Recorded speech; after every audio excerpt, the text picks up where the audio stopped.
Olha, dentre as edições absolutas que a Panini lançou até agora aqui no Brasil, uma que tem uma particularidade especial é a edição absoluta de Batman Ano 1, porque contém 2 livros. Pois é, e neste programa eu quero trazer para você aqui algo realmente muito completo e muito especial. Eu quero comentar com você sobre a resenha, vou fazer a resenha de Batman 1 para quem nunca leu esse trabalho, trazendo comentários uma vez que eu li esta edição e esta edição. Sim, eu reli 2 vezes Batman Ano 1 para trazer aqui para você as diferentes experiências que eu trouxe na minha leitura a partir de cada uma destas edições, a cada um desses volumes, e vou fazer mais. Eu vou fazer um comparativo entre elas e também a edição encadernada lançada anteriormente pela Panini. Para você que tem esta edição ou que está procurando esta no tamanho aqui americano, saber se vale a pena você de repente ficar com essa aqui ou comprar a edição absoluta. Você vai saber todos os detalhes agora. E com um programa tão completo como esse, não pode faltar o seu like. Deixa o seu like, é muito importante. Primeira vez chegando aqui no canal, ou milionésima, se inscreve. Uma pá de gente assiste aqui os vídeos e nunca se inscreveu no canal BBHQ. Então não perca esta oportunidade, já se inscreve, deixa o like e bora pro vídeo, que esse aqui vai ser longo,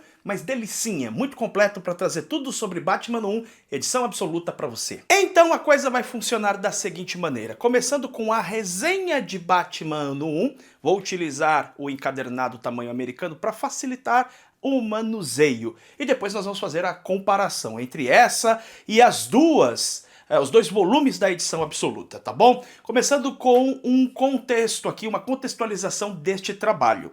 Esse trabalho surge no momento em que o universo DC passava por uma grande reformulação. Crise nas Infinitas Terras acontece para dar o que seria inicialmente um reboot no universo DC, e um grande ponto de debate era o que fazer com a trinca, os 3 maiores do universo DC, Superman, Batman e Mulher Maravilha. Curiosamente, no mesmo momento ali, no mesmo período em que Crise das Infinitas Terras era lançada, a DC lançava outro trabalho icônico, importantíssimo na história dos quadrinhos americanos, que era Batman, o Cavaleiro das Trevas, escrito por esse camarada aqui, o Frank Miller. Frank Miller vinha de trabalhos muito importantes na Marvel, fez um trabalho muito autoral e importante, onde misturava influências diferentes do quadrinho oriental e europeu, numa obra que eu acho magnífica, que é Ronin, e fez aquele que para muitos, incluindo esse que vos fala, escreveu, né, e desenhou o melhor quadrinho de super-herói já produzido em termos de construção, de narrativa, de influências, de tecnicalidades que Batman do Cavaleiro das Trevas tem. E aí, o Frank Miller, né, que tinha feito esse crepúsculo do Cavaleiro das Trevas, porque ali você tem o Batman já idoso voltando ativo, aqui então ele vai fazer o início do personagem. Uma curiosidade é que, diferentemente do que acontece com o Superman e a Mulher Maravilha, o Frank Miller acabou trabalhando em cima do material original do Homem-Morcego. Entenda bem, Superman foi criado em 1938, e aí quando passa pela reformulação pós-Crise nas Infinitas Terras nas mãos do John Byrne, ele teve a sua origem recontada. Há várias diferenças entre o Superman de 1938, o Superman original, e o Superman do Byrne, Superman pós-Crise nas Infinitas Terras. A mesma coisa acontece com a Princesa Diana, tá? Ela passou ao longo das décadas por várias reformulações, e a Diana do pós-crise, ela é sensivelmente diferente da Diana ali da década de 40, ali da Era de Ouro. O Batman não. O Batman, ele tem características muito aproximadas, incluindo o fato de que você tem um personagem mais sombrio aqui e com uma abordagem mais realista. O que o Frank Miller trouxe aqui então no seu roteiro foi uma abordagem mais, digamos assim, dramática, não só para a figura do Homem-Morcego, mas para uma outra figura que com o passar das décadas foi se tornando mais importante a cada década que passava ali dentro do cânone do Homem-Morcego, que é o Jim Gordon, né? O comissário Gordon, que aqui ainda não era comissário. Então entenda, esse material aqui é o Frank Miller, de certo modo, homenageando e trazendo mais volume narrativo para aquilo que já era produzido originalmente. Isso é um detalhe bastante interessante, tá? A gente tem aqui então um trabalho que foi construído e escrito pelo Frank Miller, mas que teve também uma participação muito importante aqui de outros artistas, no caso, o Dave Mazzucchelli fazendo a arte e a Richmond Lewis fazendo a parte das cores. É importante destacar aqui também, já nesse início, que o Miller não sentou sobre as glórias do passado. Ele tinha acabado de fazer um dos quadrinhos mais aclamados de todos os tempos, O Cavaleiro das Trevas, e ele poderia ter utilizado aqui neste trabalho os mesmos elementos que caracterizam aquela obra. Por exemplo, o fato que nós temos ali vários quadros por página, até 16 quadros por página, várias telas de televisão, participação da imprensa ali o tempo todo na história correndo, e esse quadrinho até pediria fazer algo semelhante. Ele poderia usar aquelas telas, né, da edição de Cavaleiro das Trevas, aquelas telas que aparecem nas páginas ali do Cavaleiro das Trevas. Eu vou trazer para você em breve resenha da edição absoluta do Cavaleiro das Trevas também. E a gente vai ver aqui que o Miller não faz isso. O Miller, ele traz um elemento novo. Ele, inclusive, constrói a sua narrativa de uma maneira diferente comparado ao Cavaleiro das Trevas. Grande mérito do Miller, que aí é o Miller Prime para mim. É a melhor versão do Frank Miller. É nesse período aí dos anos 80.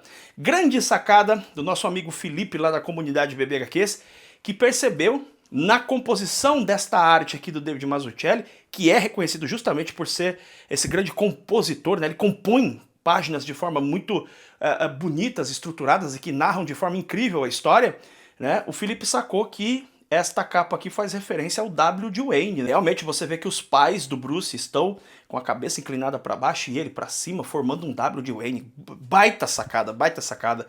E realmente faz todo sentido na construção aí das artes do nosso querido David Mazzucchelli. A gente vai ver então o início da história aqui, que é uma história que se divide em 4 partes. Ela saiu na revista mensal do Batman, se divide em 4 partes.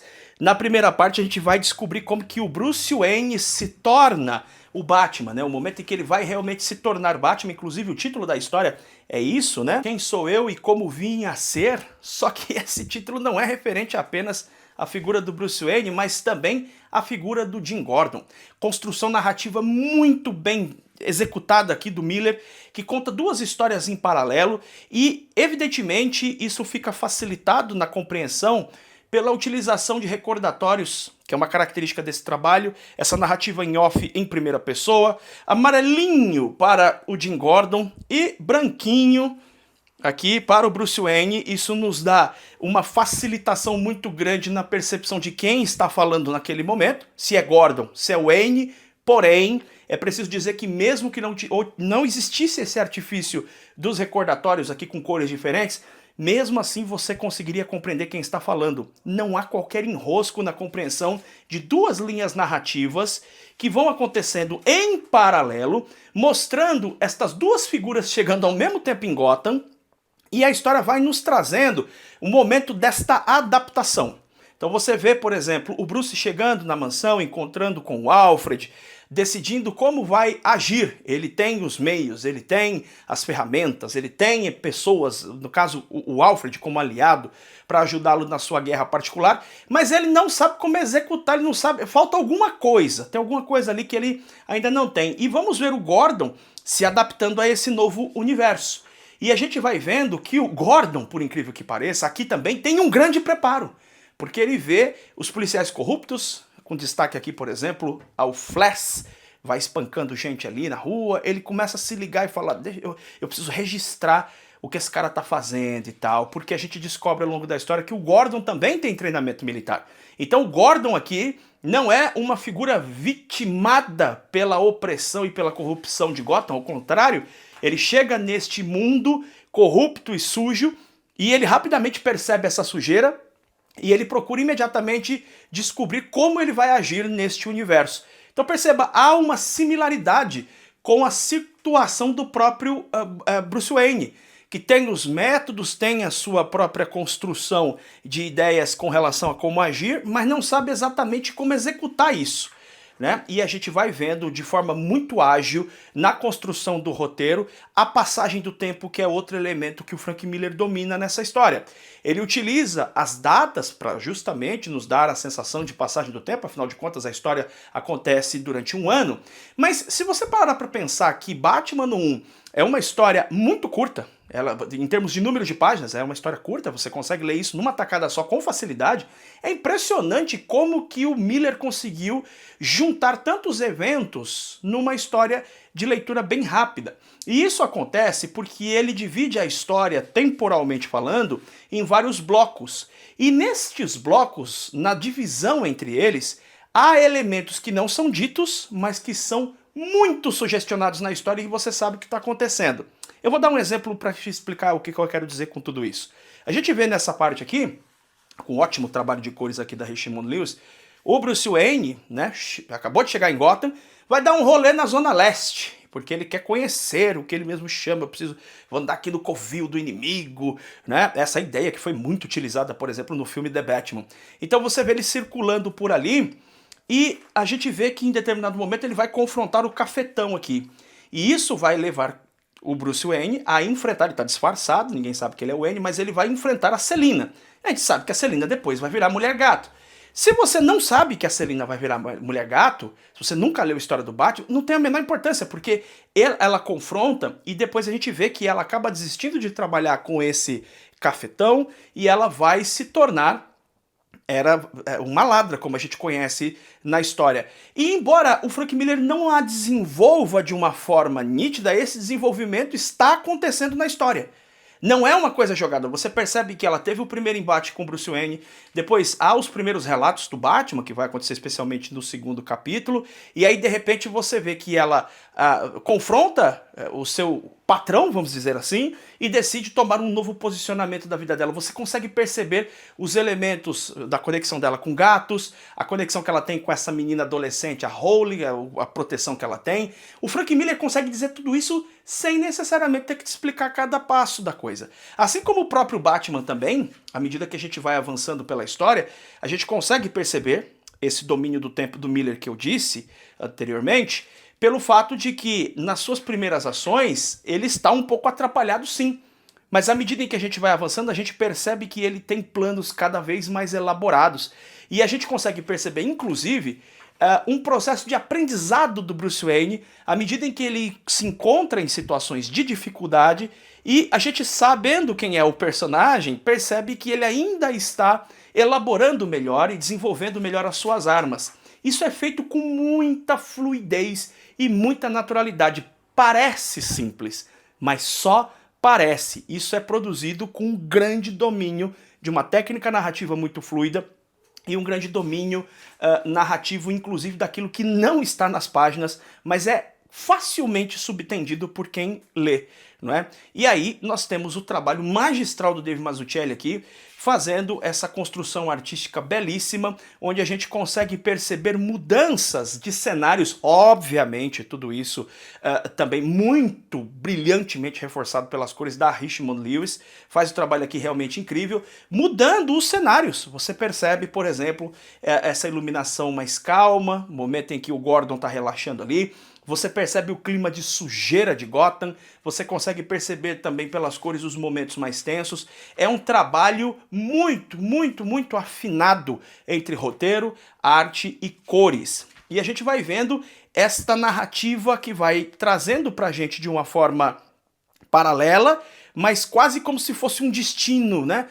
Traçado de que Gordon e Batman se encontrariam. E realmente a história caminha nessa direção. Para mim, Batman 1 fala sobre isso. Batman 1 não fala sobre os primeiros momentos do Batman agindo. Se você prestar atenção na história, há inclusive estes espaços. Veja que eu disse espaços e não pontas soltas, eu disse espaços e não buracos na narrativa. O Miller deixa espaços que posteriormente foram inclusive preenchidos por outros autores neste primeiro ano de trabalho aqui do Batman. Ou seja, ele não está preocupado em te contar cada detalhe de como o Batman desenvolveu suas armas ou como tudo aconteceu. Ele não está preocupado com isso. Ele não está preocupado em te revelar absolutamente tudo do primeiro ano do Batman.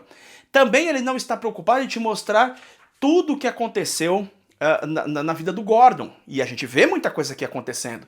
O momento em que ele tem uma relação mais conflituosa com o departamento de polícia, inclusive tendo confrontos físicos com figuras corruptas do departamento, o confronto dele com o comissário Loeb, que é um comissário corrupto, e como ele é muito habilidoso para fazer a guerra acontecer também de acordo com a sua própria estratégia. Ou seja, ele não os confronta de uma maneira leviana, ele também usa de estratégia para lidar com essas dificuldades. E para mim esse quadrinho vai encaminhando para esse encontro entre Gordon e Batman. É sobre isso que Batman não fala. Não é sobre o Batman. Também eu já ouvi gente falando assim, não, o Batman não é sobre o Gordon. Não é sobre o Gordon, mas é sobre a relação dos dois. Dois homens que, à sua própria maneira, querem o bem da cidade e se encontram num mar de corrupção, de sujeira, e inevitavelmente em suas ações, que não são ações perfeitas, não são ações sem tropeços, eles não são definitivamente homens perfeitos, eles dois são homens com as suas falhas, mas também com as suas virtudes, e que estão destinados a se encontrar nesta jornada de combate contra a corrupção em Gotham. Detalhe interessante que eu quero chamar a atenção nessa capa aqui é que Batman 1 é uma série, como eu já expliquei, dividida em 4 partes, e é juntamente com o Cavaleiro das Trevas do mesmo Frank Miller, o quadrinho dos mais famosos, dos mais aclamados, que mais tem capas. Né? Tem várias capas do Cavaleiro das Trevas, assim como tem várias capas também do Batman 1. Se você pensa em outro clássico da DC, por exemplo, Crise nas Infinitas Terras, existe uma capa só, praticamente, né? Não existe só uma, mas que a gente lembra, que ficou na nossa memória. Enquanto que Batman 1 não, tem várias capas que a gente guarda na memória. Então, para mim, a construção desse roteiro, deixando estes espaços, acaba criando, às vezes, uma má impressão, mas que isso, com uma leitura mais atenta, essa má impressão cai. Esse quadrinho, ele é muito bem orquestrado. E uma das coisas que já se disse a respeito desse trabalho é que em várias cenas parecem existir ali uma certa facilitação, especialmente no capítulo em que o Batman vai definitivamente encontrar com o Gordon. Existe uma cena aqui, por exemplo, em que o Gordon está no carro com a Sargento Essen, né, que é a Sarah Essen. Eles estão no carro ali depois do dia de trabalho, voltando para casa, e aí eles percebem uma senhora que está na pista ali, e tem um cara que está tendo um surto, talvez morrendo, um ataque cardíaco, alguma coisa desse tipo, e vai atropelar a senhora, e o Gordon, né, com todo o seu preparo, sua capacidade, seu heroísmo característico dos anos 80, ele pula no caminhão ali para salvar, né, aquela mulher, mas no que ele pula ali para salvar aquela mulher, a gente vê que o Batman também acaba salvando aquela senhora, e todo mundo fala, nossa, mas espera aí, isso aqui como é que poderia, como é que o Batman sabia que ia acontecer aquilo naquela hora? É sim um acaso da história, mas veja, à medida em que você avança pela trama e percebe como o próprio Batman foi desenvolvendo melhor as suas capacidades, na minha compreensão, o fato do Batman estar ali naquele momento não é uma coisa aleatória, não é uma coisa gratuita, talvez o Batman estivesse realmente vendo o Gordon, porque há indícios disso no quadrinho, de que o Batman estava realmente investigando um pouco mais a figura do Gordon para vê-lo talvez como um aliado no futuro, e acontece essa situação e ele age naquele momento. Isso é fundamental, inclusive, para o Gordon passar a ter uma visão diferente do Batman, uma vez que ele tinha ali como missão caçar o Homem-Morcego e prendê-lo, missão essa dada pelo comissário de polícia, o comissário Loeb. A gente vai ver algumas das cenas mais legais aqui nesse trabalho. Tem duas cenas muito fortes para mim, dois momentos de ápice da história, digamos assim. Um deles é o momento em que a gente vê o Batman sendo caçado dentro de um prédio por uma equipe da SWAT. Esse momento é fantástico e já foi reproduzido de outras formas, adaptado até para filmes e tudo mais. E o segundo momento em que há o confronto entre o Gordon e um membro da família Romano, que vai ter importância depois em outras histórias do Batman, histórias aclamadas, como por exemplo Longo Dia das Bruxas, Vitória Sombria e outras. E a gente vai ver o momento em que mais uma vez há uma parceria aqui, Gordon e Batman, né? O Batman inclusive com roupas mais civis aqui, mas a gente vê esse ajuntamento dos dois e que vai ser fundamental para a guerra ao crime em Gotham City. Para mim, continua sendo um dos melhores quadrinhos de super-heróis já produzidos. Eu repito, eu li as duas edições, né, dessa edição absoluta, os dois volumes dessa edição absoluta, eu li os dois, porque são experiências diferentes da mesma história. Eu já vou te mostrar esse comparativo. E, cara, tendo lido isso, eu continuo achando esse quadrinho espetacular. Eu continuo achando esse quadrinho gigantesco, monumental, uma das melhores histórias já produzidas, não só do Batman, mas uma das melhores histórias de quadrinhos de super-heróis, por que não dizer um dos melhores quadrinhos que eu já li, né? Pela sua construção, pela fluidez que o Miller coloca ali, e por nunca, né, ter apelado. Ele poderia fazer isso com tranquilidade, apelado para os elementos que ele constrói ali no Cavaleiro das Trevas. Não, aqui ele faz uma obra diferente, é uma obra à parte, mas com nível de qualidade. Eu prefiro o Cavaleiro das Trevas, mas eu compreendo quem prefira Batman Ano 1, porque é um nível de qualidade realmente muito alto na construção do roteiro e como ele desenvolve essa trama, nos trazendo muitos detalhes a respeito do Gordon, a respeito do Batman, e eu colocaria ainda dois personagens aí, que você pode colocar, que é a própria Selina Mulher Gato, e Gotham funcionando como um personagem também nessa história, tá? Essa edição encadernada que a Panini lançou tem aqui uma história em quadrinho. Eu acho bem legal essa história em quadrinho, é uma reflexão do David Mazzucchelli de por que ele gosta do Batman. Ele conta um pouquinho a história dele, como ele começou a gostar do personagem. É uma história bem legal, uma história curtinha. Tem artes aqui, a primeira arte do David Mazzucchelli, né? Ele estava escrevendo a própria revista ali. Olha que bonitinho, Batman Comics, muito legal. E aí a gente vê aqui trabalhos que ele fez como portfólio quando foi trabalhar na DC. Essa cena aqui, essa arte, cara, a Panini lançou muitos anos atrás, lançou uma edição encadernada capa cartão de Batman Ano 1 e lançou com um pôster, que era essa imagem aqui. Eu tinha esse pôster, infelizmente eu perdi. Aqui a arte original, que era uma arte de promoção da história. Mancha de café aqui, não é o meu quadrinho que está manchado não, é a mancha na arte original, tá? Alguns conceitos muito bonitos aqui, olha, conceitos na construção da figura do Bruce Wayne, com essa imagem aqui que foi uma das primeiras, foi a primeira, se não me engano, produzida para promover essa história do Mazzucchelli.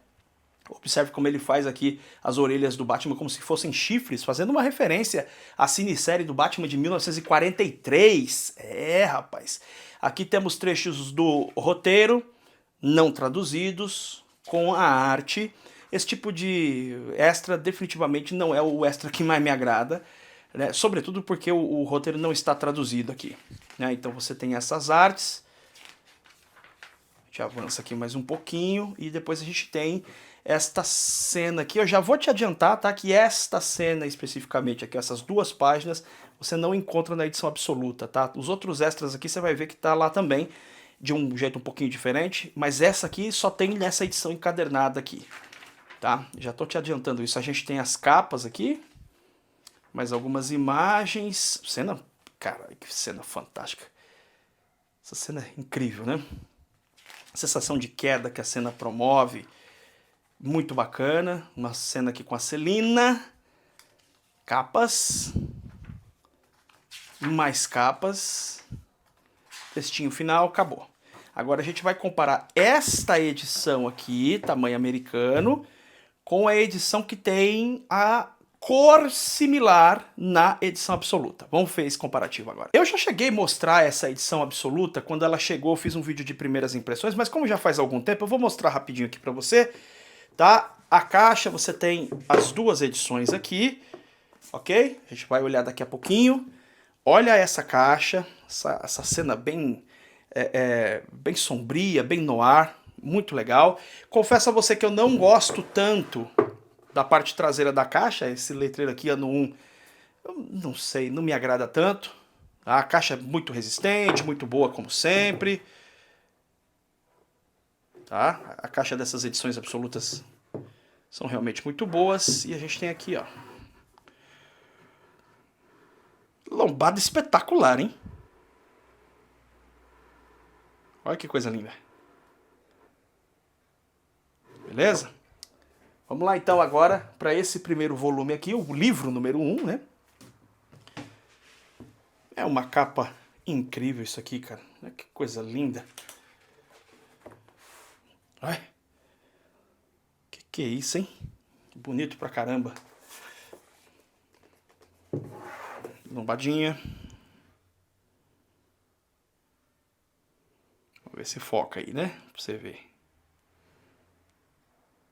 Aí. Aqui é a equipe criativa, né? Miller, Mazzucchelli e Lewis. Todas as edições absolutas, todas elas têm fitilho. Então ele vai aparecer em algum momento aí, tá? Então é o seguinte, primeiro aqui é a mesma história, tá? Exatamente a mesma história. Você tem inclusive essa primeira página aqui, que tem lá também naquela edição encadernada, tamanho americano, ok? E aqui a gente precisa ver comparativo de cores, letreiramento e balões. Se você observa aqui esse quadro, é um exemplo do que você vai ver em toda a arte dessa edição absoluta em relação ao tamanho americano aqui. Você percebe que as cores são as mesmas, mas há um tratamento de cores mais refinado na edição absoluta. Perceba que as cores têm mais brilho e por isso mesmo elas são mais suaves. Isso vai ter diferença, por exemplo, na percepção dos personagens, da composição de cenas, algum detalhe. Não há grandes diferenças. Existem casos que muda muito. Eu, inclusive, vou deixar aqui para você assistir na descrição do vídeo, na tela final aqui, você dá uma conferida no vídeo em que eu comparei as cores diferentes de Monstro do Pântano na fase do Alan Moore.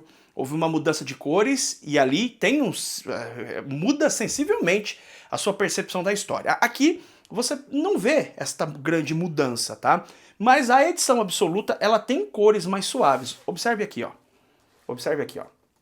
Você vê que parece que a edição encadernada tamanho americano, ela tem um pouco mais de contraste, ela fica um pouco mais pesada nas cores, um pouco mais escuro. Tá? Mas isso realmente não promove uma diferença tão significativa assim.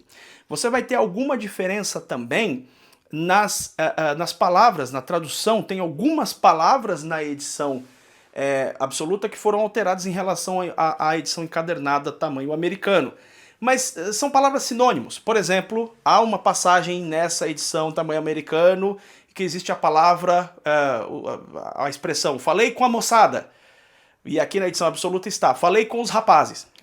É uma alteração que talvez para atualizar algum termo que o tradutor talvez tenha considerado que já meio em desuso, não sei, tá? Mas não há grandes mudanças, exceto essas pequenas mudanças, assim, alguns sinônimos, algumas palavras trocadas, mas não há diferença de tradução significativa, ok? Há diferença, por exemplo, nas fontes, tá? Por exemplo, você vai pegar essa cena aqui, você vai perceber que há uma diferença nos recordatórios de Batman e Gordon. Então, eu vou pegar essa cena aqui, ó, tá? Você tem aqui o Gordon, né? E aqui você tem o Bruce Wayne. Você vai ver que há diferenças, como eu já disse, o Gordon é amarelo e o Bruce Wayne sempre branco, para fazer essa distinção, tá? E a fonte do Gordon é a mesma, mas a fonte do Bruce não. Na edição absoluta, a fonte fica com escrita corrida. Isso, para mim, fez uma referência... Eu me lembrei do filme The Batman, onde a gente vê ali que o Bruce tem vários diários. Isso me deu uma característica mais de diário, tá? Aqui você já tem uma letra que é diferente da do Gordon, mas lá essa letra é corrida, então dá esse aspecto de diário. Tá? São essas as principais diferenças entre a edição encadernada, tamanho americano, e a edição absoluta. E aí a gente parte para a história, aqui para o avanço da história, e depois a gente vai ver os extras.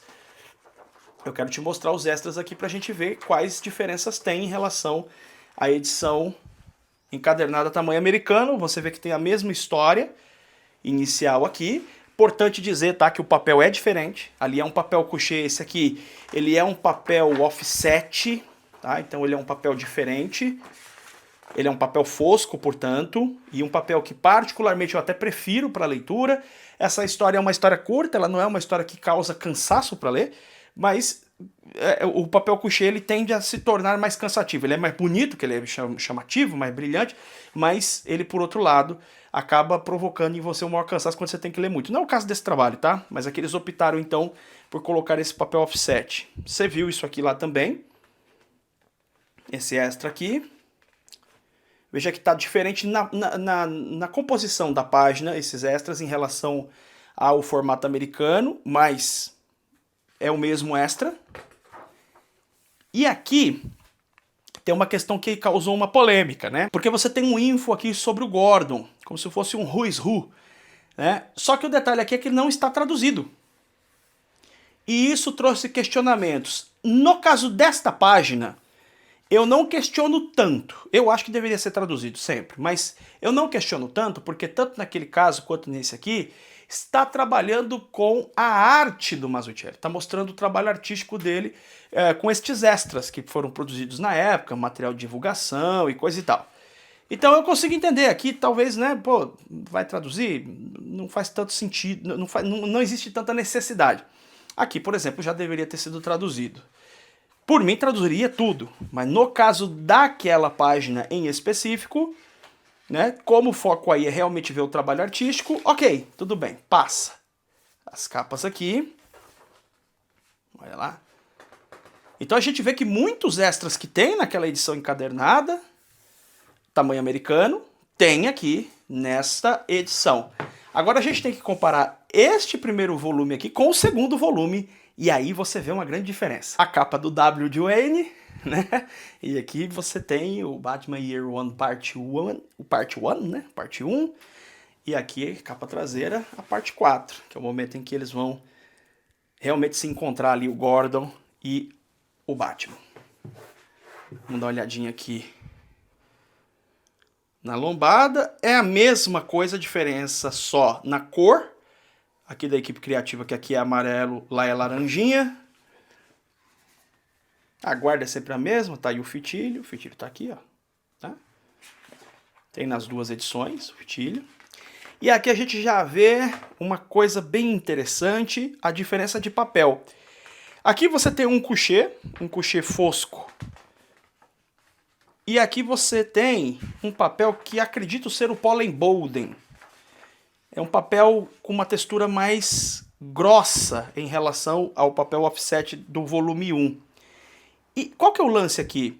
Né? É você ter uma experiência sensorial diferente lendo estes dois trabalhos. Vamos comparar mais uma vez aqui uma página com Jim Gordon. Olha a diferença dessa cor aqui. Aqui é uma cor muito mais gritante. Olha só. Até pelo tipo de papel, você vê um trabalho aqui que tem muito menos definição do que o volume 1. Olha essa imagem aqui, ó. E que, por vezes, cria, sim, uma diferença entre a observação de uma cena e de outra. Olha essa cena aqui, ó, do comissário Loeb. Olha que interessante, olha a diferença das cores. A parte de balonamento, o texto é a mesma coisa, tá? Mas olha a diferença das cores. Aqui, por exemplo, também, você tem essa diferença muito grande. E qual que é o lance aqui, né? A gente tem, então, esse trabalho aqui com esse papel couché como capa do trabalho, e aí você tem esse trabalho aqui com essas cores bem gritantes, são as cores originais, com esse papel mais rústico, claramente para emular a experiência de ler um formatinho, para ler um quadrinho dos anos 80. Você quase sente o cheiro da poeira de um quadrinho de sebo. Olha só. Tá? Então, esta é a explicação. Por que você tem a mesma história, exatamente a mesma história? Por que você tem dois volumes com a mesmíssima história? Porque você tem um trabalho de cores diferentes, tá? E você tem nesse trabalho de cores também um trabalho aí na textura do papel, justamente para te dar uma experiência diversa. Deixa eu comparar mais uma vez aqui com você. Olha essa cena aqui, ó, do Bruce andando pela zona leste de Gotham. Deixa eu aproximar aqui para que você possa ver. Olha a diferença das cores. Essa aqui, o volume 2, essa edição mais vintage, essa edição mais desgastada, essa edição que emula mesmo, você lendo um formatinho ali, um quadrinho antigo, e esta aqui, que é com a nova cor e tal. Então, assim, se você for falar em termos, não, qual que produz o sinal mais limpo, vamos chamar assim, tá? Qual que produz o som mais limpo, né? Qual que produz... Esse aqui é o CD, esse aqui é um disco de vinil. Tá vendo? Mas olha, tem o seu charme. Olha que coisa linda você ler isso aqui. Aqui você vê até alguma mudança de cor, né? Ó, no recordatório é diferente as cores, porque realmente o trabalho tem cores diferentes. Então aqui você vai perceber menos detalhes das cenas. Aqui você vai ver com mais nitidez. Mas aqui você vai ter essa experiência de estar lendo um quadrinho das antigas, cara. Um quadrinho como se fosse um quadrinho das antigas. Olha isso aqui, ó. Olha só que interessante. Tá? Então o que acontece? A edição absoluta, ela realmente tem essa proposta de promover para o leitor uma experiência de leitura diferenciada. Essa é a proposta da edição absoluta. Tá? E aí, afinal de cada uma das edições das 4 que compõem Batman 1, você tem uma seção de cartas. E aqui, pra mim, erro da Panini não ter traduzido isso aqui. Porque aqui, lá, você tinha um aspecto que era puramente artístico. Aqui não. Aqui eu acredito que deveria ser traduzido.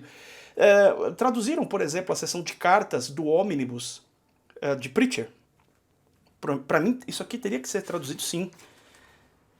A edição número 2, e aí você continua. Olha só. Nossa, cara. Isso aqui pra quem tem mais de 30 anos, quem lê o quadrinho no sebo, quem lê o formatinho, não tem como não ficar com muita nostalgia vendo essas cores. Tá? Eu comecei a minha coleção comprando quadrinhos de sebo, inclusive o Batman 1, formatinho da Abril, comprei num sebo. Aquele cheirando a poeira, com a capa com durex. Bicho. Aí você pega isso aqui, é pra emular esse sentimento. É para emular essa experiência aí. Sessão de cartas ao final de cada edição, como eu disse. Ok? Vamos ver os extras? Vamos pular para os extras aqui. Então, aí você tem o que nestes extras? Você tem o roteiro completo do Batman 1, com as artes referentes às páginas ali que estão sendo ditas. Eu não sou o maior leitor de roteiros, cara. Esse é o tipo de extra que eu pulo mesmo, assim. Tem o roteiro completo da obra, eu pulo, eu não leio. Tá? Mas eu super compreendo que é um extra importante. Muita gente quer saber esses detalhes mais a fundo da obra, e muita gente lê também até por questões profissionais. Artistas, quadrinistas vão ler esse roteiro aí, para poder pegar as ideias na construção do trabalho. Mas tinha que ser traduzido isso, cara. Pra mim não faz o menor sentido isso aqui tá em inglês. Mas tem que desenvolver o inglês. Então, eu não quero. Eu não quero. Eu quero ler na minha língua. E se o trabalho é traduzido, então eu quero ler o trabalho todo traduzido. Pra mim isso aqui não tem justificativa, tá? Não tem justificativa e particularmente acho esse extra aqui do volume 2 bem dispensável, inclusive por não estar traduzido. Tá? Então, qual que é o grande barato aqui? Qual que é a grande diferença e qual o meu veredito? Batman 1 está em todas as listas de melhores quadrinhos de super-heróis de todos os tempos. É um quadrinho fundamental para quem gosta de quadrinhos, para quem gosta de quadrinhos de super-heróis e para quem gosta do Batman. É um quadrinho fundamental, tem que estar na coleção de todo mundo. Não estou discutindo se você deve ou não adquirir esse trabalho caso você não tenha. Você deve. Agora, entre a edição encadernado aqui, tamanho americano, e a edição absoluta, são propostas diferentes e você precisa ver qual é o teu contexto, qual é a tua conexão com esta obra. Se você pretende conhecer este trabalho, eu nunca li Batman 1, eu quero ler esse trabalho. Esta edição aqui, cara, cumpre maravilhosamente bem o papel. É uma edição, sim, muito bonita, a capa muito bonita, cheia de extras legais, inclusive de extras que estão na edição absoluta. Cumpre o papel perfeitamente para quem quer conhecer esse trabalho magnífico. Agora, se você é alguém que já conhece o Batman 1, adora a arte do Mazzucchelli e gostaria de ter essa experiência de ler em duas versões de cores diferentes e também de papéis, né, textura de papel, justamente para ter uma experiência de leitura diversa, claro que a edição absoluta é recomendada para você. Não é uma edição sem defeitos. Para mim, a questão de não tradução destes extras, deste roteiro e tal, é um erro monumental pra mim da Panini, tá? Porque ela já fez tradução de outros roteiros. Você pega Batman Asilo Arkham, por exemplo, que tem o roteiro original do Grant Morrison completamente traduzido. Então, pra mim, não faz sentido esse trabalho não ter estes extras traduzidos, em especial a seção de cartas do volume 2 e aqueles extras do roteiro. Mas, de fato, causa uma experiência sensorial diferente você ler um trabalho recolorido, com um tratamento refinado de cores, que dá mais destaques pra você, mostra melhor as composições magníficas de cenas do David Mazzucchelli, assim como você também ler esta mesma versão com as cores originais e com um papel mais roots que te dá uma experiência. Cara, tô lendo Batman 1 dos anos 80 numa versão aqui tamanho família. É uma versão vitaminada, porque é maior do que um formatinho, mas que te dá uma experiência muito legal de nostalgia. A edição absoluta, ela é indicada, ela é um produto que foi produzido para o leitor nível hard, para o colecionador nível hard, que não tem problema nenhum em gastar uma grana numa edição dessa, que vai comprar e porque gosta e não tem nenhum problema com isso. Ela não é a indicação melhor para quem quer conhecer. Claro, qualquer pessoa pode adquirir, mas o público-alvo dessa edição é o leitor já, assim, consolidado. É o cara que é colecionador de quadrinhos consolidado e que, repito, não tem problema em desfolhar o seu pagamento em edições charmosas, riquíssimas e lindas como essa. Tá? Se você está começando a ler quadrinhos, minha indicação, se possível para você, é essa edição encadernada. Se você encontrar essa, leva essa, cara. Você vai pagar bem mais barato e vai levar uma excelente edição de Batman 1. Essa aqui pode permanecer na tua coleção. E você que, de repente, já é colecionador também e tem outras prioridades de leitura, essa edição encadernada funciona muito bem, uma ótima edição, você está muito bem servido. Agora, se você é um fanático por Batman e pela arte aí do Mazzucchelli, que é o caso desse que se fala, você vai ficar contente com essa edição absoluta, apesar dos problemas que eu já elenquei. Eu acho que na balança ali, os pontos positivos sobressaem, tá? Uma edição muito bonita, a experiência é muito divertida de ler a história em duas versões diferentes, versões aí de papel e cores, tá? Porque Batman 1 é sempre maravilhoso de ler, e até por ser uma história curtinha, é bem provável que você leia um volume atrás do outro e vai ser uma experiência de um sábado à tarde sensacional para você. Link na descrição para essa edição absoluta. Essa aqui está esgotada, mas essa aqui você encontra. Vou deixar aqui na descrição do vídeo, no comentário fixado, e dá uma conferida que vai ter vídeos de outras edições absolutas que eu resenhei aqui no canal. A gente se vê em breve em mais um programa do canal BB HQs. Beijo enorme no seu coração. Tchau, tchau!